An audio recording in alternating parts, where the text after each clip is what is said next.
പെഡ്രീഞ്ഞോ മാറ്റഡോർ, നീതി നടപ്പാക്കിയ കൊലയാളി, അവസാനം വിശുദ്ധനായ കഥ. ബ്രസീലിന്റെ ക്രിമിനൽ ചരിത്രത്തിലെ ഏറ്റവും ഭീതി ഉണർത്തിയ പേര് പെഡ്രോ റോഡ്രിഗ്സ് ഫിലോ. ലോകം അവനെ വിളിച്ചത് പെഡ്രീഞ്ഞോ മാറ്റഡോർ, കൊലയാളി. അതിനാണ് പെഡ്രോ എന്നാണ് അർത്ഥം. 71 കൊലപാതകങ്ങൾ ഔദ്യോഗികമായി സ്ഥിരീകരിക്കപ്പെട്ടിട്ടുണ്ട്. അതിലും കൂടുതൽ കൊലപാതകങ്ങൾ നടന്നിട്ടുണ്ട് എന്നാണ് അദ്ദേഹത്തിൻ്റെ യൂട്യൂബ് ചാനലിൽ പറയുന്നത്. അദ്ദേഹം പറയുന്നത് 100-ലധികം മനുഷ്യർ അദ്ദേഹത്തിൻ്റെ കൈകളിൽ ഇല്ലാതായെന്നാണ്. ഒരു സൈക്കോ കില്ലർ എന്ന് വേണമെങ്കിൽ അദ്ദേഹത്തെ വിശേഷിപ്പിക്കാം. ഈ പെഡ്രോയ്ക്കൊരു പ്രത്യേകതയുണ്ടായിരുന്നു. അവൻ കൊന്നതെല്ലാം കുറ്റവാളികളെ മാത്രമായിരുന്നു. നാം പരിശോധിക്കുമ്പോൾ ഒരു വിശുദ്ധനായ കൊലയാളി എന്ന് വേണമെങ്കിൽ അദ്ദേഹത്തെ പറയാം. നിയമം പരാജയപ്പെട്ടെടുത്ത് രക്തം കൊണ്ട് നീതി നടപ്പിലാക്കിയ ഒരു വിജിലന്റ് കില്ലറുടെ ചോരമണക്കുന്ന കഥയാണിത്. 1954 ഒക്ടോബർ 29 ബ്രസീലിലെ ഒരു തോട്ടം ഉൾക്കൊള്ളുന്ന ഒരു ചെറിയ ഗ്രാമത്തിലാണ് അദ്ദേഹം ജനിച്ചത്. അവൻ്റെ ജീവിതത്തിലെ അക്രമം തുടങ്ങുന്നത് ജനനത്തിന് മുൻപാണ്. ഗർഭിണിയായിരുന്ന അമ്മയുടെ വയറ്റിൽ അച്ഛൻ ക്രൂരമായി ചവിട്ടിയതിനെ തുടർന്ന് തലയോട്ടിക്ക് അദ്ദേഹത്തിന് ക്ഷതമേറ്റു. ആ ക്ഷതമേറ്റ നിലയിലാണ് പെഡ്രോ ജനിച്ചത് തന്നെ. ആ ആഘാതം അവൻ്റെ മസ്തിഷ്കത്തെ എങ്ങനെ മാറ്റിമറിച്ചു എന്നത് ഇന്നും മനഃശാസ്ത്രജ്ഞർക്കിടയിൽ ഒരു തർക്ക വിഷയമാണ്. 14-ാം വയസ്സിൽ അവൻ ആദ്യമായി തോക്കെടുത്തു. അലിനാസ് നഗരത്തിലെ ഡെപ്യൂട്ടി മേയറായിരുന്നു ഇര. തൻ്റെ അച്ഛനെ മോഷ്ടാവാണെന്ന് ആരോപിച്ച് ജോലിയിൽ നിന്ന് പുറത്താക്കിയതായിരുന്നു ആ കൊലപാതകത്തിലേക്ക് അദ്ദേഹത്തെ നയിച്ചത്. തൊട്ടു പിന്നാലെ അച്ഛനെ കള്ളക്കേസിൽ കുടുക്കിയ യഥാർത്ഥ പ്രതിയെയും അവൻ വകവരുത്തി. അതൊരു തുടക്കം മാത്രമായിരുന്നു. പിൽക്കാലത്ത് ലോകം വിറയ്ക്കാൻ പോകുന്ന ആ വേട്ടക്കാരൻ്റെ ഉദയം അവിടെ നിന്ന് തുടങ്ങി.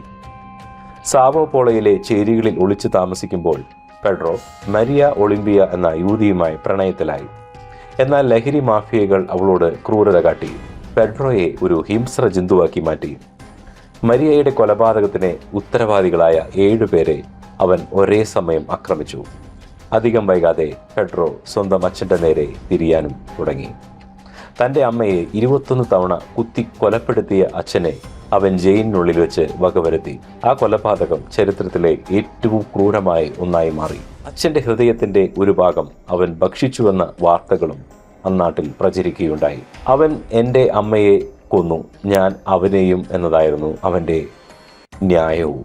1973 പെഡ്രോ ആദ്യമായി അറസ്റ്റ് ചെയ്യപ്പെട്ടു. 128 വർഷത്തെ തടവ് ശിക്ഷയാണ് അദ്ദേഹത്തിന് കോടതി വിധിച്ചത്. എന്നാൽ ജയിൽ അവനെ സംബന്ധിച്ച് ശിക്ഷാമുറിയല്ല, മറിച്ച് പുതിയൊരു വേട്ടയാടൽ കേന്ദ്രമായിരുന്നു. ജയിലിനുള്ളിൽ മാത്രം അവൻ 47 കുറ്റവാളികളെ കൊലപ്പെടുത്തി.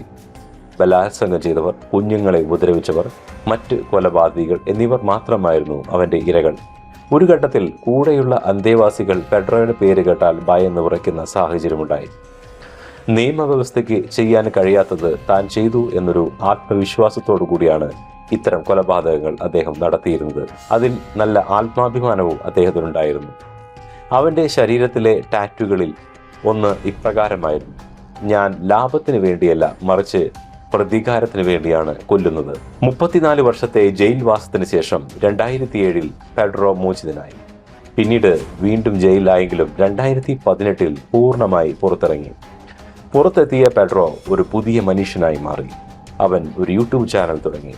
തൻ്റെ പഴയ പാത തെറ്റാണെന്നും യുവാക്കൾ കുറ്റകൃത്യങ്ങളിൽ ഏർപ്പെടരുതെന്നും അവൻ ഉപദേശിച്ചു. ലക്ഷക്കണക്കിന് ആളുകൾ അവനെ പിന്തുടർന്നു. എന്നാൽ പാപങ്ങൾ ആരെയും വിട്ടുപോകില്ല. 2023 മാർച്ച് 5 സാവോ പോളയിലെ തൻ്റെ വീടിന് മുന്നിൽ നിൽക്കുമ്പോൾ ഒരു കാറിലെത്തിയ സംഘം പെഡ്രോയെ വെടിവെച്ചു വീഴ്ത്തി. ദശകങ്ങൾക്ക് മുമ്പ് താൻ ചെയ്ത കൊലപാതകങ്ങളുടെ ബാക്കി പത്രമായിരിക്കാം ആ വെടിയുണ്ടകൾ.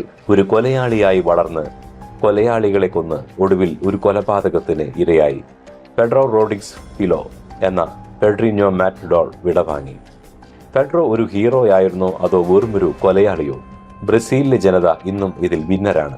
നിയമം നീതി നടപ്പാക്കാത്ത ഇടങ്ങളിൽ പെഡ്രോയെ പോലെയുള്ളവർ ജനിക്കുന്നുവെന്ന വസ്തുത ഒരു സമൂഹമെന്ന നിലയിൽ നമ്മെ ചിന്തിപ്പിക്കേണ്ട ഒന്നാണ്. പെഡ്രോയുടെ പ്രശസ്തമായ യൂട്യൂബ് ഡയലോഗുകൾ നോക്കിക്കഴിഞ്ഞാൽ അദ്ദേഹത്തിനെ നമുക്ക് കുറേയും കൂടി മനസ്സിലാക്കാൻ സാധിക്കും. കുറ്റകൃത്യം ഒരു ചതിക്കുഴിയാണ്, ക്രൈം ഈസ് എ ട്രാപ്പ്. അദ്ദേഹം തൻ്റെ ഓരോ വീഡിയോയിലും ആവർത്തിച്ചിരുന്ന കാര്യമാണ് ഇത്. ഞാൻ തിരഞ്ഞെടുത്ത വഴിയിൽ എനിക്ക് നഷ്ടപ്പെട്ടത് എൻ്റെ ജീവിതമാണ്. നിങ്ങൾ കാണുന്ന ഈ ഗ്ലാമറോ പ്രശസ്തിയോ അല്ല. ക്രിമിനൽ ലോകം അത് നിങ്ങളെ ജയിലിലേക്കോ അല്ലെങ്കിൽ ശ്മശാനത്തിലേക്കോ മാത്രമേ എത്തിക്കൂ. അതുകൊണ്ട് തോക്കല്ല, ജീവിതമാണ് കയ്യിലെടുക്കേണ്ടത്. ഈ ടാറ്റുകളെ നോക്കി അദ്ദേഹം പറയുന്ന ഒരു കാര്യമുണ്ട്. എൻ്റെ പാപങ്ങളുടെ അടയാളമാണത്. അദ്ദേഹത്തിൻ്റെ ശരീരത്തിലെ പച്ചക്കുത്തിയ അടയാളത്തെക്കുറിച്ച് അദ്ദേഹം ഒരിക്കൽ പറഞ്ഞു, എൻ്റെ ശരീരത്തിലെ ഓരോ ടാറ്റുവും ഒരു കൊലപാതകത്തെയോ അല്ലെങ്കിൽ ഒരു വേദനയെയോ സൂചിപ്പിക്കുന്നു. ഇത് കാണാൻ ഭംഗിയുള്ള ഒന്നല്ല, മറിച്ച് ഞാൻ ചെയ്ത തെറ്റുകളുടെ